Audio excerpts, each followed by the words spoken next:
promise of a cure for cancer. And when they got here, they learned they were going to get an injection all day on a schedule. It was his formula he called number 5 that he found on a vaudeville traveling show. Oh, jeez. It had, as far as we know, ground up watermelon seeds with red clover and corn silk in it. He added glycerin and a little Eureka spring water when he got here. And they did sample testing of some of this stuff and found carbolic acid. Wow. Now, that was a sterilizer that would kill people if they injected it with them. We don't know that it was an ingredient. It was found in the samples. It could have been, a sterilizer that got in the sample. Like I said, we don't know. But a lot of the patients that went to Baker's Pain Asylum did die. We know that Baker didn't like his patients to die because he told everyone he cured them all, 100%. He even offered a proof and a guarantee. Well, he was known to check everybody in personally, take their cash, and know their names. He knew everybody by name, and he would follow them around. He would check around all the time, checking on everybody because he wanted to get rid of them before they died. He was telling a lot of these patients to go on home and sending them out of here. They did die, however, quite a few that went to the asylum. There were so many back there. In fact, there were rumors about what one of his staff members might have been doing to him back there. He had a big door installed here where nobody could hear him. And when they died, he told his staff to take those bodies out in the middle of the night. So 3 to 4 in the morning, over the years, a number of guests on this 3rd floor have told us they thought they heard the gurney coming out of here and go into the elevator. Not everybody has looked out to see, but some have, and only a few of those have seen a nurse that pushes the gurney, and it's got a body on it covered in a sheet.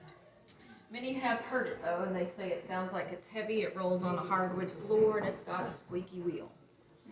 She's been seen going from here to the elevator, but in the basement down there, she's seen coming out of the elevator and heading this way, towards the morgue, which is in the basement of this area out here called the Annex.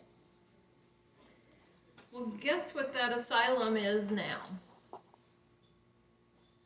That needle just jumped. Did you see that? Mm-hmm. Did you get anything yet? No. The asylum has now been remodeled into a couple of honeymoon suites.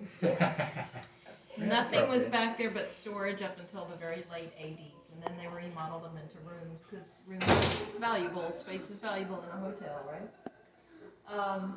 Jumping a little. Yeah. She usually shows up when I start talking about those deaths back there.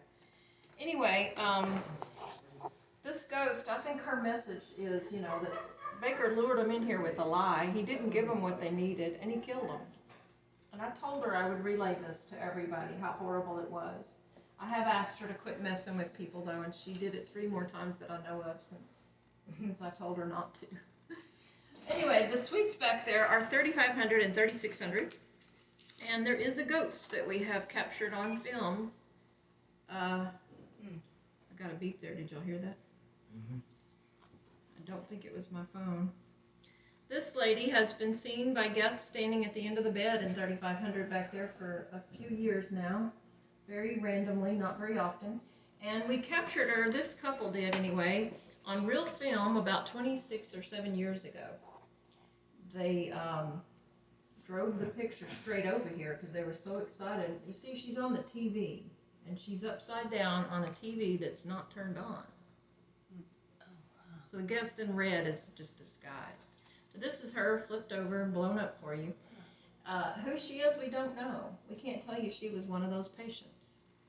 I can't tell you that it's her that shows up right here either, although I think it's a woman.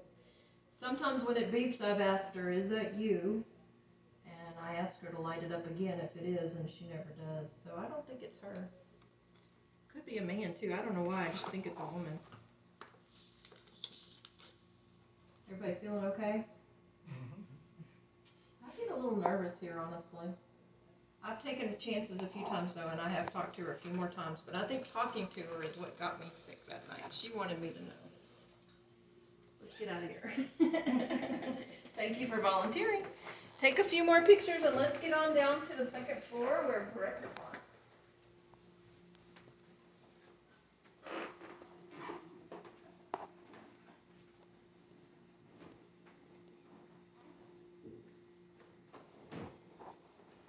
Oh, yep.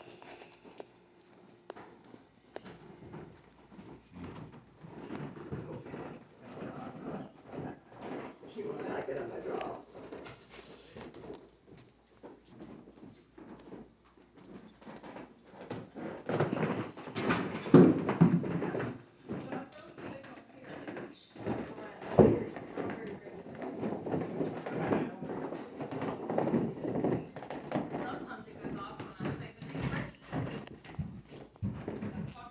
This is a ghost tour at the hotel. This is the area haunted by a little 4-year-old named Brecky, and his real name was Breckenridge, and they called him Brecky. But right there at 224 is where he lived with his family when his father was running the girls' college. From the whole 1908 to 34, his name was Richard Thompson, and Brecky's mother was Mary Breckenridge. And she actually divorced Richard in the 20s after Brecky died, and she went on to be a midwife. A lot of nursing students and med students have seen her in their textbooks when they study childbirth. Mary also did a little seance before she left to contact her son and talk to him. She wrote a story of her autobiography as well as her son's biography, his short little life. So we know quite a bit about them and the time here when the college was here. But I can't help but wonder if that seance wasn't properly closed and he wasn't sent on his way, because he's been here for 100 years. His hauntings are interesting because people hear a voice of a child sometimes, and they hear a ball bouncing. They also hear a child very clearly say, "That's not fair." We haven't really known why he says this, but I suspect it's that he asks a lot of people to play with him. We've heard people telling us he stood in front of them and asked him to play for years. Most of us ignore him. We can't see him or hear him, so we're not playing with him, and I think that's why he says that. We also know that he's been seen by a lot of people, though, over the years, adults and children, and they've all described him wearing a little blue play suit, a little outfit he wore in life, and he's still having to wear it for 100 years. I think that's not fair. Everyone who's seen him also said he disappears. We've had adults come here for years talking about their childhood memory playing here with a little boy in blue. We've had adults find this little boy in blue, they said, but they wanted to help him find his family. They don't know why he was alone, but he disappeared. So he's always disappearing because he's a ghost. He doesn't have enough energy to stay present. And I think that's not fair. Also, a lot of his friends he does play with are children, of course, 4 and under. He makes a lot of friends, and he has for 100 years, but they all leave. Every one of them are here for a hotel stay, and they're never here for very long. I think that's terribly unfair. Does the right curtain always move? Mm-hmm. Yes, the fan is blowing it. Oh, okay. I had a little girl back here one night, and this thing went off until the meter, the battery was completely drained. She stood right here, and I've never seen that happen since or before, to totally drain one of the batteries on one of these, and they're usually good for a few months. Anyway, as far as I know, we don't have an awesome picture of our little ghost, but upstairs when I was talking, the little boy picture over my shoulder, that was the real Brecky. That picture was found after this one was painted based on descriptions, and it looked pretty similar. This one, though, could be him. It was taken on a tour about 17 or 18 years ago. It was a 2-year-old, they said, was playing with someone nobody else could see.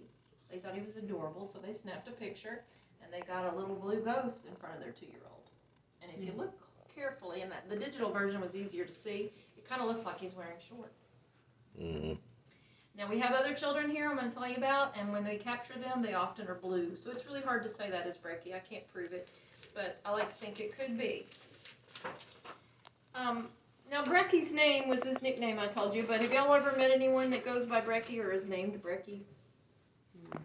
Well, I did one time, and I like to share this on my tours because I have a theory about our Brecky. Okay, sorry. Turning that off. I was new here at this time, and I had a family on my tour with a little 4-year-old. They were calling Brecky. I said, "Why are y'all calling him that?" And they said, "It's his name." I asked the mother, "Why did you name your kid Brecky?" She said, "I don't know, that name just came to me, but lots of people told us about your ghost that was 4, so we brought him here, and he's 4. So they came here when their Brecky was 4. She said also, though, that she didn't know anything about our ghost when she was here pregnant in the early stages of that pregnancy.